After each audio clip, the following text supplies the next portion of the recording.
చూడండి, మాకు తెలిసిన వాళ్ళు ఇది ఈ చెట్టు తీసేసారనమాట. ఇది కనకాంబరం చెట్లు అన్నీ తీసేసారు, ఇంకా వాళ్ళకి అవసరం లేదని. నేనైతే ఇది కొంచెం ఇంకా అంటే కొంచెం డ్రై అయిపోయింది. నేను చూసేటప్పటికి బాగా డ్రై అయినాయి. ఒక 2 రోజులు ఏమో అయింది. నేను ఊరు వెళ్ళానండి క్రిస్మస్కి బెంగళూరుకి. అప్పుడు ఇంకా నేను ఏం చేశాను, తీసుకొచ్చి ఒక 2 డేస్ ఇలాగా టబ్లో వాటర్లో పెట్టేశాను. పెట్టేస్తే మళ్ళీ చూడండి బాగా ఇలాగ వాడిపోయి ఉంది. నేను చూసినప్పుడు ఆకులు కూడా వాడిపోయినాయి, కానీ చూడండి మళ్ళీ ఆకులు వాటర్లో పెట్టేసరికి చక్కగా మళ్ళీ ఫ్రెష్గా అయిపోయినాయి. ఫ్లవర్ కూడా చక్కగా ఓపెన్ అవుతుంది చూడండి. ఇప్పుడు దీన్ని నేను చెట్టుగా పెట్టేసుకుంటున్నాను కుండీలో.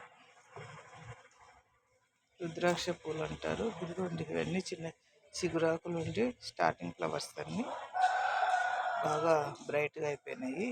డ్రై అయిపోకూడదు నీటికి కూడా. ఈ ఆకులు అయితే పోతాయి, ఇంకా మనకు ఖచ్చితంగా చెట్టు బతుకుతుంది.